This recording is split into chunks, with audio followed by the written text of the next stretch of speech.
Hi everyone. So it's March 31st and I've done like 100 videos at this point that are about either 20 seconds to a minute to 6 minutes long, and trying to find the right way to say what I want to say. And I think my fear kind of keeps getting in my way. But today is March 31st. It is International Transgender Day of Visibility. And today is meant to kind of bring awareness to discrimination against trans people, and also the impact or societal contributions that trans people have made. And there's so many, and I want to kind of go through them, but at the same time I maybe want to focus on something that's even more important to what's going on in the world, and that is our longing for spirituality. One thing that I've learned recently is that trans people in many cultures around the world for hundreds and thousands of years were considered spiritual healers and spiritual leaders. And I think that's interesting. I think it's fascinating because if you ask today what you think of a trans person, most people are going to clam up and be uncomfortable, and because you always wonder about trans people and their genitalia, right? Like you always wonder, like, what does it look like, or do they have it, or do they have this, when they completely miss the whole point, and that is the energy behind these people. The energy is so unique than the average person because they have a dexterous way of understanding things that the average person may not, only because they just haven't tried to experience the duality in their energy, as far as like the divine feminine and the empowering masculine. And the funny thing is that we all kind of experience some level of that spectrum at some point in our life, and we don't even, we kind of just suppress it because society is very binary. It's very black and white, in the sense of like female and male, and that's it. But yet, there's so much more to it, and so much of our wealth is lost in just living this binary perspective. And the one unique thing about trans people is that they, pun intended, transcend the rigid ideologies that society tries to impose on them as children.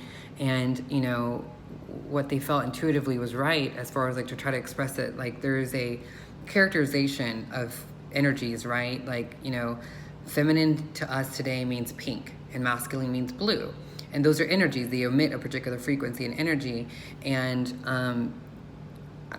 I think as I'm talking about trans people being associated for so long with spirituality, that this is an opportunity for us to kind of dive in within our own spirituality and really kind of try to discover who we really are as individuals. Everyone's talking about like the global awakening and this, that, and the other, but I think that we don't, and we can't forget about the importance of us diving deep within, right?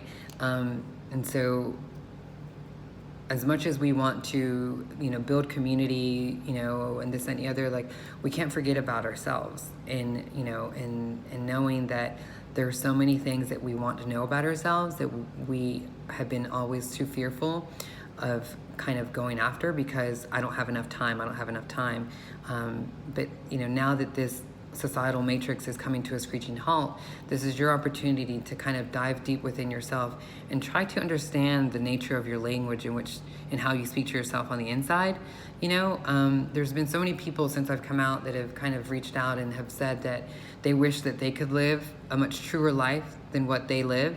And these are heterosexual, everyday Americans that are coming to me and saying, I wish I could be more like you, but I'm kind of wondering why they can't. And I think that it's because society limits ourselves from our true potential, right? What would happen if everyone started to live authentically? And I don't mean that as in like, okay, today I'm going to be a goat, or today I'm going to be a shoe. Like, no, I'm not saying that at all. But look within yourself, and why are you living the life that you're living today? Is it serving a greater purpose, or is it just serving the mundaneness of the everyday, just to pay your bills, just to suffice your kids or suffice your wife? This past weekend I listened to a great podcast from Tara Brach, and she said that the best thing a child could ever have is a parent that has a life well lived. And that like struck a chord with me, because as I've gotten older, I've realized how much I want my parents to live their truth and how much they've had to align with what society expected of them. And now that my parents have gotten a little bit older, they're now finally starting to like kind of live more of their truth. And to me, this quarantine that's happening worldwide is an opportunity for all of us to kind of dive deep within our spirituality and really kind of just approach it as like a knobs and levers approach, like, and start to really ground yourself. But you start with the basics, right? Like, you break it down, like, you can go days without or a couple of weeks without food. You can go days without water, but you can't go very long without breathing. And so let's focus on breathing. Like, how am I breathing? Am I taking shallow breaths, or am I taking long, deep breaths? Most of the time we're all taking shallow breaths. And so let's work on that. And you could just Google this. Like, I'm making like a little list of things of, what's helped me and like the things that I've acquired. Like, I don't know anything. I just kind of am curious about everything, and I just kind of piece together how I feel it fits, appropriately, so that it garners the most efficacy. And listen, I could be a better sister, I could be a better daughter, I could be a better friend, I could be a better coworker, employee, I could be better of everything. But let's start with the basics, and I'm not trying to sound preachy, but I'm just trying to share with everyone. How's your breathing? Like, Google breathing exercises, and I'm not going to go through all the different exercises, but just make a quick list. Grab a pen and paper. How's my breathing? All right. How's my eating? If we're eating like shit, then okay, like, I'm not even going to be a nutritionist for you. Just fucking Google how to eat better and just go from there. Make a meal plan for yourself for next week. Or how am I drinking water? Like, am I staying hydrated? Like, am I drinking more sugary drinks than water, basic water? And so, all right, cool, those three. Now let's focus on how you spend time with yourself. Have you been mentally flossing? Meditation is one of those tools in the tool belt that differentiates a true leader from a follower. And if you talk to anyone that is a global powerhouse in influence, they will say that they fucking meditate. Whether it's Phil Jackson from the Chicago Bulls that would make all of his his entire team meditate, or Barack Obama, or Oprah, or any of these what's the guy that did the hip hop mogul? Anyways, there's tons of people like that meditate. And so Google up good practice and fucking don't be lazy. Like, all those New Year's resolutions that you've ever had, now is the fucking time to actually start checking all of them off your list. And it all starts with organizing your mind a little bit better than what you have in the past. Fucking meditate. I'm not perfect. I'm not trying to pretend like I am, but I'm trying my best to stay above this wave of energy. We don't have to be pummeled by it, And so, again, knobs and levers approach, like using like some kind of like rationality and, approaching all this with the scalpel of reasoning and cutting away the dead weight or the fat from the message that you want to really like tell yourself to kind of really stay above it. I know that we're all missing our friends and our family, and we want to go and have brunch and be on the Beltline and go hiking. Like, I'm not perfect. I went hiking a few weeks ago, and then I went to the Georgia mountains in total isolation. But yet I know that that's still not enough. I need to just stay fucking home and like do my shit and practice and really see how the rubber meets the road with this opportunity to kind of have a better inner narrative for myself, so that I approach life a little bit more effectively. And so, yeah, on this day of trans visibility, look at trans people and wonder how they are able to overcome all these adversities that society and their friends and family try to put in front of them. And find your inner transness, in the sense of like, who is the person that you've always wanted to be and why, and go after that. And then you will be the greatest purpose that you've ever lived for, because a better you is a better outside world, because energy attracts energy. And the more you align with your true nature of who you really want to be, the more we can start to globally heal.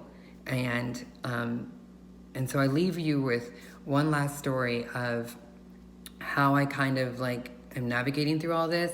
When I was a young child, I always had two things that I kind of always fantasized about. And one of them was obviously Melania. I didn't have her name at that time. I didn't know who she was. I didn't even know she was possible. All I knew was there was just something in me that lived and wanted to fully express herself, but was always limited because of the fear behind my family seeing who I was and how hurt I could be in this world, because that was not normal. And the other part was world peace, because I've always had a curiosity behind conflict. Like, what is conflict? And conflict is misunderstanding, and misunderstanding is lack of emotional intelligence within ourselves.